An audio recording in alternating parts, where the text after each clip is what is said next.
Welcome back to the channel, everyone. Today I got my boy Matt here with me. What's up? And we're going to be installing some subs in his new 2018 Silverado. Stay tuned.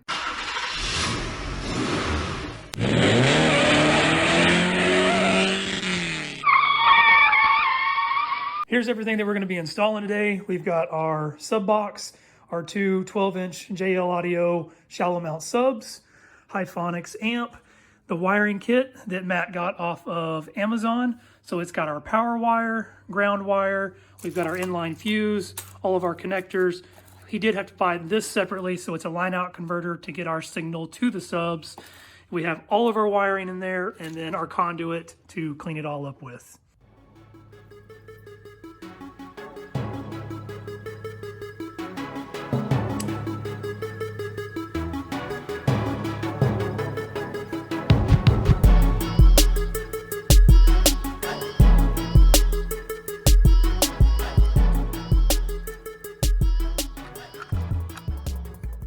First thing we're going to do is run the power wire from our positive terminal of the battery all along this existing conduit right here. I'll come down, I'm going to pop a hole in this grommet and pull it through from the driver's side, and I'll go around and show you that. So coming down on the driver's side, the first thing you're going to have to do is remove this cover so you can get a little more access and a little bit more wiggle room to get up in there and pull that power wire through. After you remove this cover, you come up inside of here. I'm not going to be able to show you while we're actually doing it because it's such a tight space, but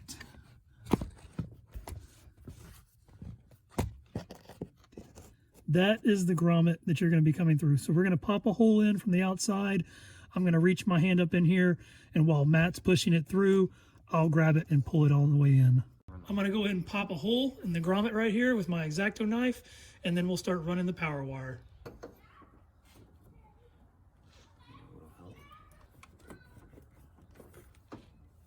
So here I have the power wire pulled through the grommet on the inside. We have most of the wire pulled through now. We routed it just beside where the emergency brake pedal comes out, right up in there. So we're going to go back up and route it in the engine bay first, and then we'll pull the rest of it through that we have left.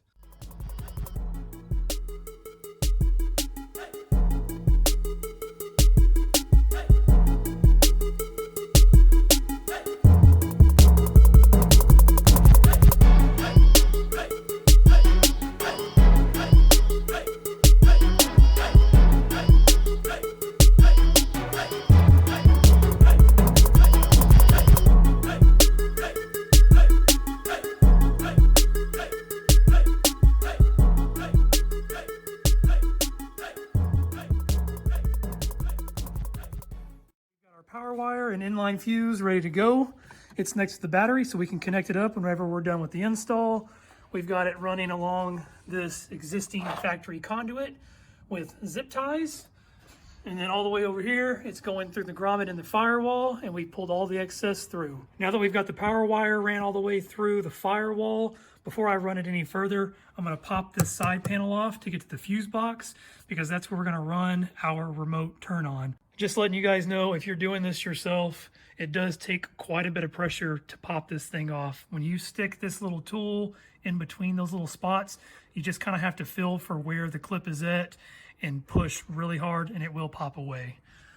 There's 1, 2, 3, 4, 5, 6 total. For the remote turn on wire, we're going to be using this port right here. It should be number fuse slot 2 on your panel, and it is the SEO-RAP. It's a 10 amp fuse, and then we're going to be using this add a fuse tap to run the wire off of. I've got the remote wire connected into the add a fuse.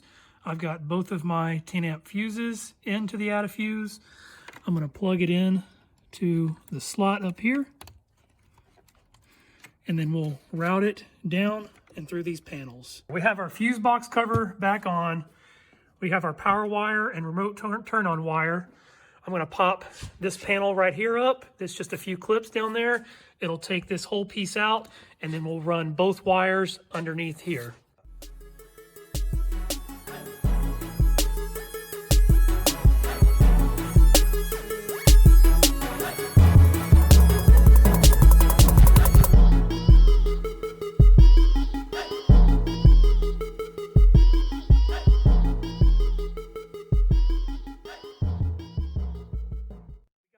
panel taken off, it was super easy. It just pops right out.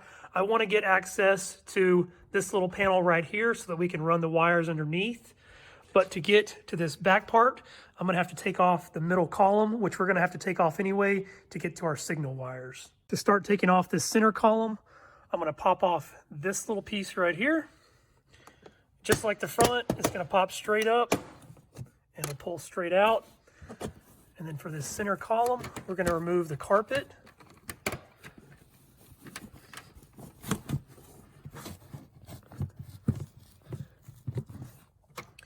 And then this piece will pop out just like the rest of them.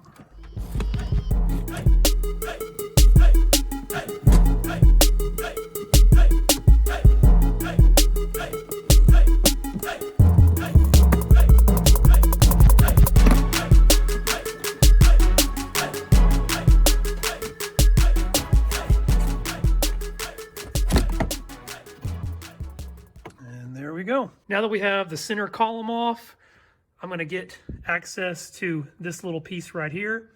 There are small clips. Let's see here. There's one right there. There's one there. And there's about 3 or 4 more along this. All right, I have my power wire routed all the way down. And you can see the remote turn on wire right here. I zip tied it to this existing wire. I brought it all the way down. We're running it alongside this existing wiring all the way through. I even had enough room to actually run it underneath the existing zip ties on both ends. So I'm going to go to the back now. We're going to route it past this column. All right, looking at it from the back seat, it's coming up from right there. So I'm going to run it underneath this carpet here. We've got somebody here trying to help out. And we've got another little black casing right here. So we're going to run it along here. And then we will pop this up right here, run it all the way along the back and into the back seat. All right, we've got it routed all the way to the back now. It's underneath this little section here. There's 2 little clips. You can see one big one right there, and then there's one smaller one right up front right there. So it comes all the way back, and then I've got it running underneath this piece, right on top of the existing wiring, and then it goes all the way back and around, and then it comes up right beside the seat belt. So we're actually going to put it even further back. We're going to go back there, and then it will wrap around and come straight back here. We have it routed the rest of the way, so you can see right there where it goes behind this little piece, this little panel right here. It wraps all the way around to the back, and then we will have our amp mounted back here. So I am done routing the power wire and remote wire. We're going to come back over here now and splice into our rear speaker signal wires and run them to the line out converter. To get access to the rear wiring harness, you'll have a clip at the top up here and a clip at the bottom. If you'll push up on this bottom clip and pull from the outside, it'll pop right out. After you get this little cover off, you'll have to pop this little pink piece out. You'll come from the inside. I'm going to use a little flathead here. Just lift up. This will slide out. You can pull from the outside, and your harness is free. To pop the inside wiring harness out, once you get this piece apart, you'll have this. All you got to do is just squeeze in at the top. It'll come straight out. The pins that we are actually going to be splicing into is pin 7 and 16. So it's going to be this green one right here and the green and black one right behind it. And the green is going to be positive. The green and black is going to be negative. In the past, I have just cut and stripped these wires and then soldered and put electrical tape over them to get my signal. But I came across these posy taps or posy taps, however you say it. And how they work is this end will go over your wire just like that. And then this little needle is going to puncture through, and that will be what sends the signal to the new wire. For the wire actually going to the line out converter, you'll unscrew this top here. Take your negative lead, and you'll actually stick it through the end here, just like that. It'll go in.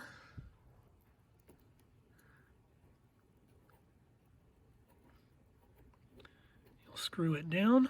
It will twist around that post on the inside, and that's how you'll get your signal. No splicing, no cutting wires. It makes it so simple. I have my taps for my positive and negative right here.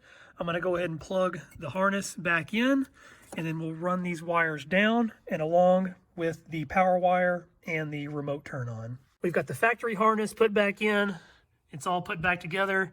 I have the signal wires running down through the column. They meet up with the remote wire and the power wire. We ran them alongside all together through the back and all the way around, and they'll meet up back here to connect to the amp. Now that we have all of our wires ran on the driver's side, I'm going to go ahead and start putting all the panels back on this side, and then we'll go to the center post on the passenger side and run those signal wires. Already taken all the panels off and pulled the harness out. It's the same process as the driver's side. The only thing different is that your signal wires are going to be white, or it's kind of an off-white actually, for the positive, and then the negative is actually going to be this blue-black wire. The other side is finished, just like the driver's side. I've got my positive and negative wire signals tapped in, ran them down through the column here, underneath this little black piece, all the way back to where the seatbelt is at, and then routed behind the OEM jack, coming out all the way to the other side where it meets up with the rest of the wiring. Now that we have all of our wires ran, we're going to connect our signal wires to the line out converter. We still have to connect this ground wire with the ground for the amp. We've got our power wire with the amp as well. And then this will be our remote turn on that will also go into the amp with our other remote turn on that we ran from the fuse box. Signal wires are connected to the line out converter. So now we're going to go ahead and remove this back seat so we can get the amp mounted back there. But we've got to take out, we've got 4 bolts that are, what size are they? 18 millimeter. Okay, so we've got 18 millimeter bolt here, one back there. We've got one more right here, and then one right back there. And then we have a 10 millimeter bolt that's connecting the 60/40 bench seat that we're gonna have to take out as well. In the past, to get these bolts that hold the seat in out, I've just used regular hand tools, but it was very time consuming because these bolts are kind of hard and they're tightened down. So it takes a while to get them out. But Matt did go by Home Depot before he came over here and bought this little air ratchet. So if you guys have an air compressor, it was 35 bucks at Home Depot, and it was well worth it.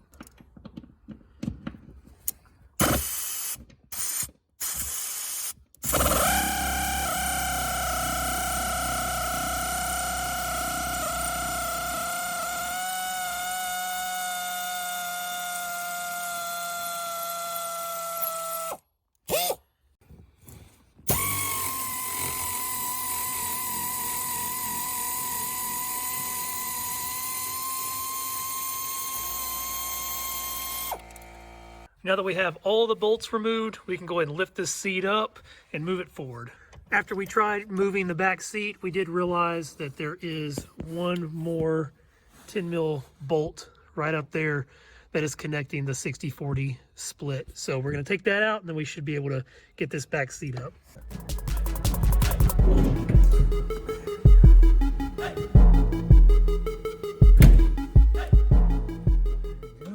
We've got the seat up and move forward. It's sitting right here. You can make it a little bit easier on yourself and remove that other 18 millimeter bolt to remove the seat belt, but we're not going to do that because we don't need to.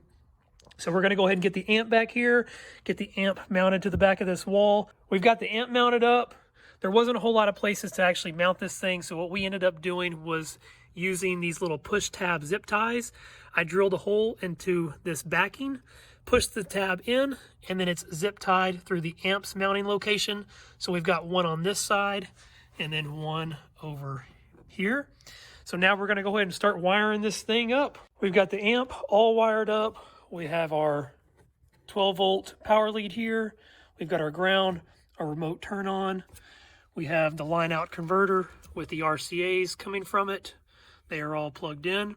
We did realize that we actually didn't have to use the power and ground and remote from the line out converter.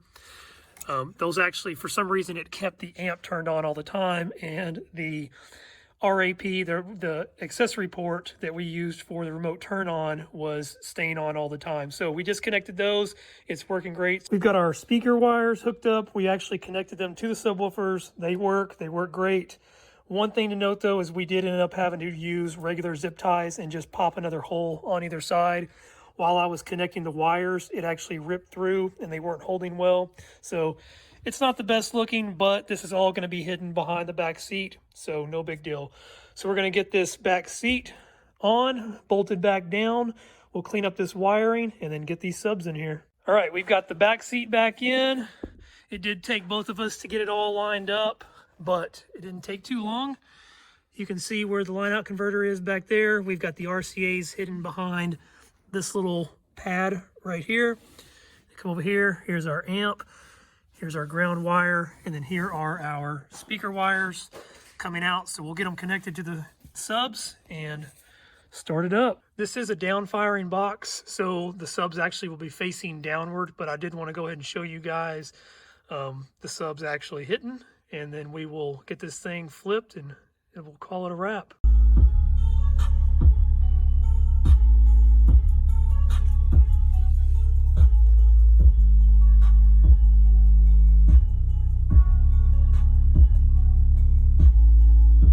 All right, the subs are in. They sound great, so we can actually put the seats down now. And this box is completely hidden. You happy, Matt? Well, guys, it's late at night. We finished the install. Matt just took off. It is completely dark outside, but the trunk sounded awesome. The subs sounded awesome. It's impossible to get the sound quality through video, but I did try to get the subs actually bumping, and we didn't even have the volume turned up, but it turned out great, and he was super happy with it. I'm super happy with it, and I will catch you guys next time.